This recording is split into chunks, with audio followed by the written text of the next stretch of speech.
In this new series from N.T. Wright Online, we're looking at the transformative elements of our Christian faith and how we are to think uniquely about them and let them transform our lifestyle.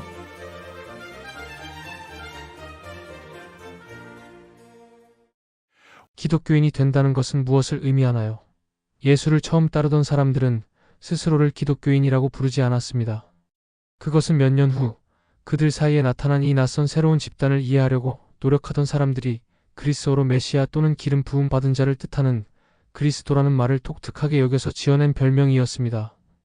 그들은 성도들이 그리스도에 대해 이야기하는 것을 듣고 그들을 기독교인이라고 말했습니다.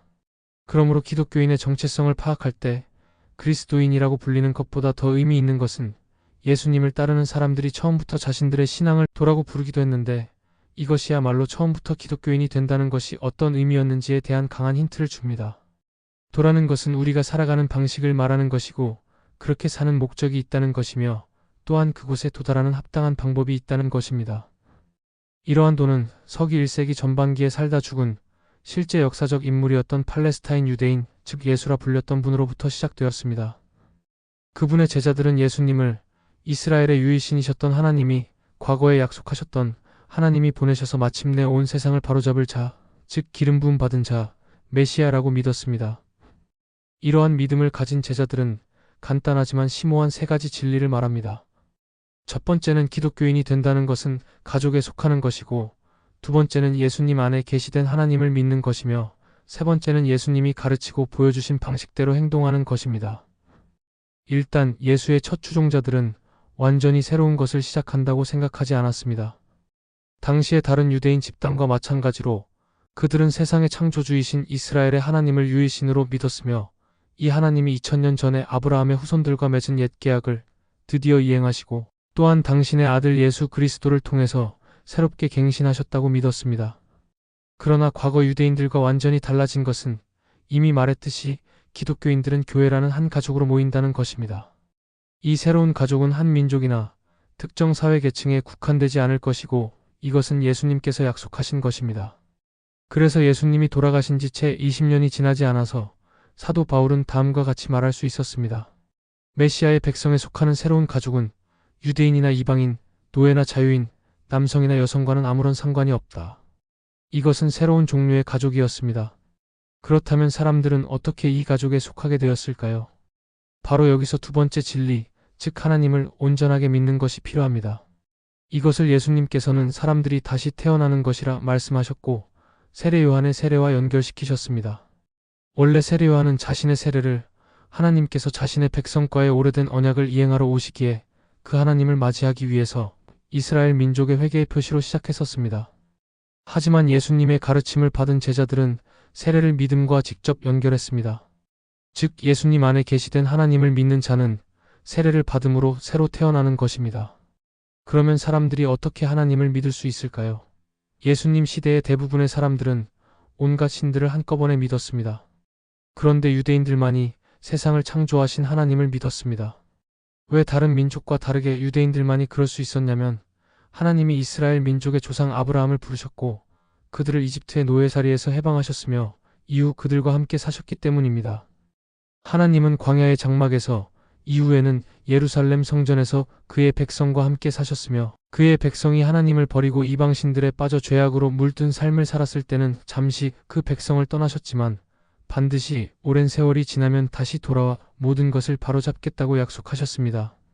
이제 예수님의 제자들은 그 하나님이 예수님의 인격으로 다시 자기 백성에게 돌아와 그 약속을 지키셨다고 믿었고 불행하게도 이스라엘 백성들이 돌아오신 하나님을 거부했으므로 이제 하나님을 믿는 새로운 백성을 새로운 가족을 만드실 텐데 과거 하나님이 자신의 백성들과 함께 살기 위해서 광야와 예루살렘에 계셨던 것처럼 이번에는 직접 모든 백성들의 내면에 오셔서 사신다고 믿었습니다.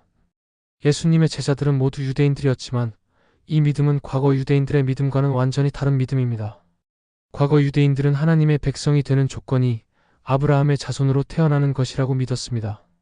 그러나 예수님의 제자들은 유일신이신 하나님께서 새롭고 예상치 못한 방식으로 오셔서 단호하고 극적으로 행동하셔서 직접 당신의 백성을 다시 창조했다고 믿었습니다. 따라서 믿음은 지적으로 동의하는 것뿐만 아니라 하나님을 통하여 자신이 어떠한 존재인지 발견하고 잘못되고 부족한 자신의 모습을 하나님에 의해 변화받고 변화된 이후부터는 하나님의 생명력으로 살고 하나님의 영원하신 목적을 이루기 위해 살아야 합니다.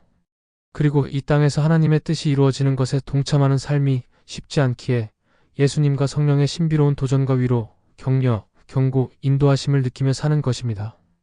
이 모든 것은 이전과는 다른 삶을 산다는 것을 의미합니다. 그 대표적인 인물이 바울입니다.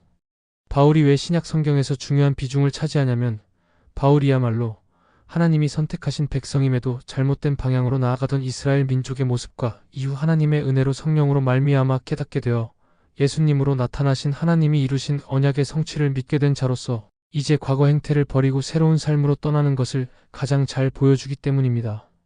바울의 그러한 삶이 구체적으로 유대인들에게는 로마에 대한 군사적 반란의 꿈을 포기하고 이제 그들의 하나님이 완전히 새로운 방식으로 자신의 왕국을 세우고 있으며 그 길을 예수님이 이끌고 계신다는 믿음을 가지는 것을 의미했습니다.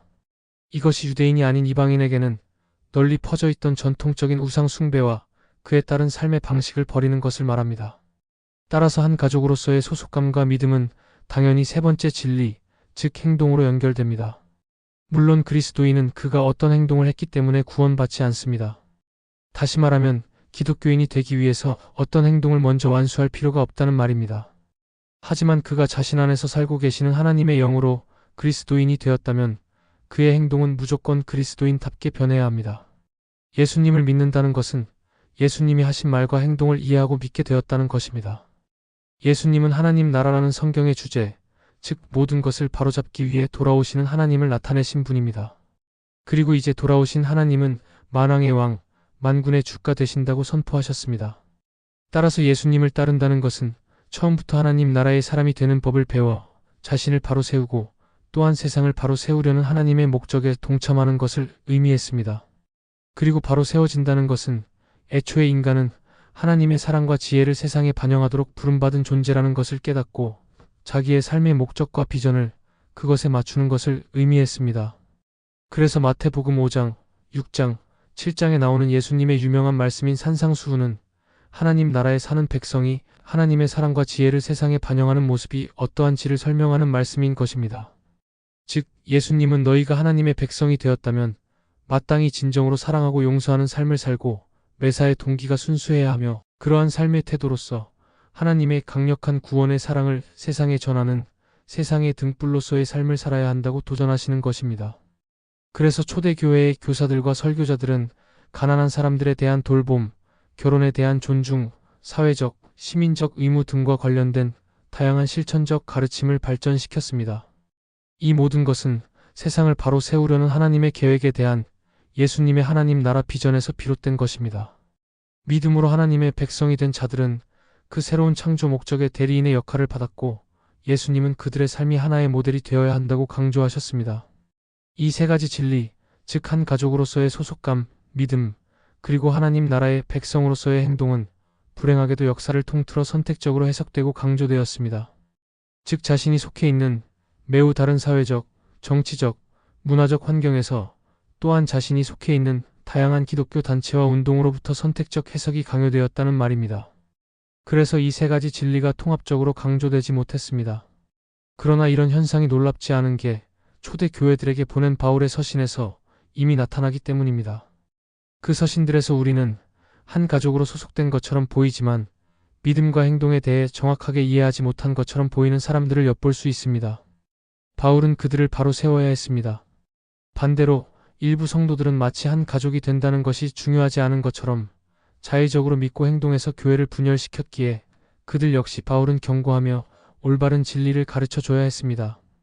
이러한 문제는 비극적으로도 오늘날까지 지속되어 아프리카나 동남아시아의 일부 지역에서는 기독교인이 되는 것이 유럽이나 북미에서와는 매우 다르게 보일 때가 있습니다.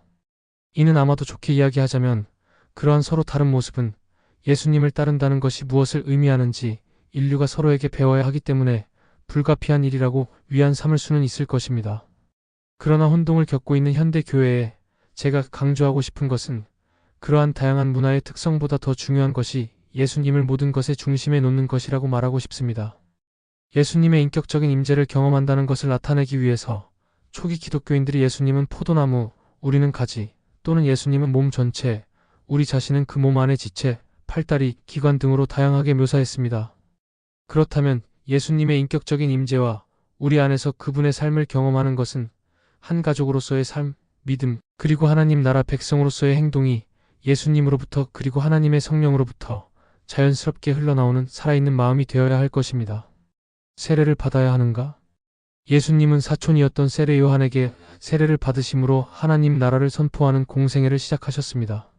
그런 의미에서 세례 요한이 사역한 기간은 짧았지만 매우 중요했습니다. 세례 요한은 제사장 가문에서 태어났지만 아버지를 따라 일반적인 성전 업무에 종사하는 대신 요단 강가에서 세례를 베풀었습니다. 세례 요한의 세례는 매우 특별한 것으로 유대인들에게 죄에서 돌이켜 회개하고 하나님이 곧 시작하실 새로운 세상에 동참한다는 의미로 강물에 뛰어드는 것이었습니다. 물론 이 세례는 특별하기는 했지만 요단 강이라는 것으로 유월절과 연관되어 있습니다. 당시 유대 세계에서 유월절은 천년 전에 출애굽했던 위대한 사건을 정기적으로 사람들의 마음속에 일깨워주는 절기였습니다. 하나님은 이집트에서 노예로 살던 그의 백성을 홍해를 건너게 하셔서 구출하셨습니다. 그리고 광야에서 40년 동안 방황하던 그들을 요단 강을 건너 약속의 땅으로 인도하셨습니다. 그래서 세례 요한의 세례는 마치 여러분도 이제 새로운 출애굽, 새로운 약속의 땅이 백성이 될 수 있다고 말하는 것 같습니다. 후대의 선지자들이 인용한 유명한 성경 구절인 신명기 30장에서 하나님은 사람들이 마침내 죄에서 돌이키면 그들을 단번에 회복시켜 주겠다고 약속하셨습니다. 그리고 세례 요한은 지금이 바로 그때라고 말하고 그러니 와서 세례를 받으라고 선포했습니다. 예수님 자신도 세례 요한에게 세례를 받으셨습니다. 그리고 예수님의 제자들은 그들의 운동에 동참한 사람들에게 세례를 베풀어 그들을 새롭게 출애굽한 죄에서 탈출한 사람들로 표시했습니다. 그리고 예수님은 출애굽을 나타내는 절기인 유월절을 십자가의 순간으로 선택하셨습니다. 마지막으로 예루살렘으로 가서 당국자들과 대면하시고 잡히신 순간이 유월절이었습니다. 이렇게 유월절을 택하심으로 이 출애굽의 주제를 더욱 강화하셨고 배신당하시기 전에 제자들과 유월절 식사를 하시며 십자가 죽음의 의미를 뚜렷하게 하셨습니다. 예수님은 이미 한두 번 다가올 죽음을 자신이 받아야 할 세례라고 언급한 적도 있었습니다. 따라서 이 세례라는 단어는 이미 예수 자신의 죽음과 부활을 새로운 유월절이라고 선포하는 것입니다. 또한 세례는 예수님 나라 운동이 새로운 방식으로 시작하고 있음을 나타내고 있습니다. 즉 십자가의 충격적이고 궁극적인 사건으로 말미암아 새로운 출애굽이 완성되었다면 세례를 통하여 새 백성이 된 사람들은 이전과는 완전히 다른 방식으로 새로운 삶을 살아야 함을 나타냅니다. 세례 요한은 자신의 뒤를 이어 오시는 분이 하나님 자신일지 그분이 보내신 메시아인지 확신하지 못했지만 여하튼 오실 그분은 물로 세례를 주는 것이 아니라 하나님의 성령과 불로 세례를 주실 것이라고 선포했습니다. 예수님이 죽고 부활한 지 얼마 지나지 않아 예수님의 첫 제자들은 하나님의 성령이 그들에게 임하는 것을 경험했습니다. 그들은 자연스럽게 이것을 약속된 성령 세례의 관점에서 해석했습니다. 그 성령이 용기와 능력과 지혜를 주셔서 이제 제자들은 넓은 세상으로 나가 사람들에게 예수님에 대해 증거할 수 있게 되었습니다. 더 이상 제자들은 자신의 행동으로 어떤 대가를 치러야 하는지 두려워하지 않았습니다. 그러나 성령 세례로 인하여 물세례가 더 이상 의미 없는 의식이 된 게 아닙니다. 오늘날까지 물세례는 예수님의 백성이 되는 기본적인 표징으로 계속되고 있습니다.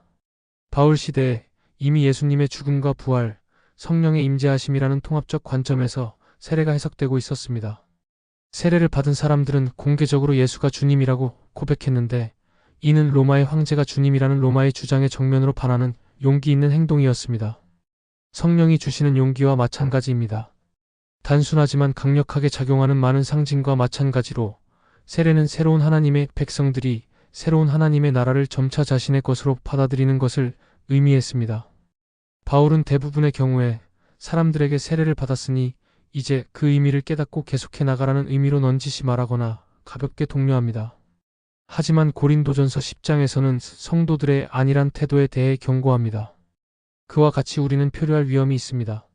성도가 세례를 받았고 하나님의 새 가족으로 들어왔지만 세례가 의미하는 삶의 급격한 변화에 대해선 깨닫지 못할 수 있다는 말입니다.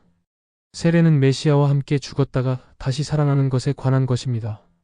특히 바울은 로마서 6장과 골로새서 2장과 3장에서 세례의 의미를 설명하면서 죽고 새롭게 산 자가 살아야 할 거룩한 삶을 도전하고 있습니다.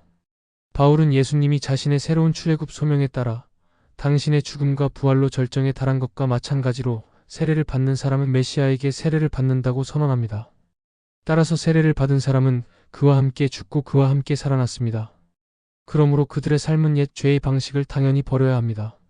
그리고 앞으로는 메시아의 부활하신 생명에 사로잡혀 그 힘으로 살아나가는 자의 거룩함을 마땅히 드러내야 합니다. 따라서 세례는 여전히 중심적이고 중요하며 우리가 예수님을 따르며 하나님이 약속하신 새로운 세상이 도래했음을 증명하면서 살 때의 그 실천적 삶의 원천입니다.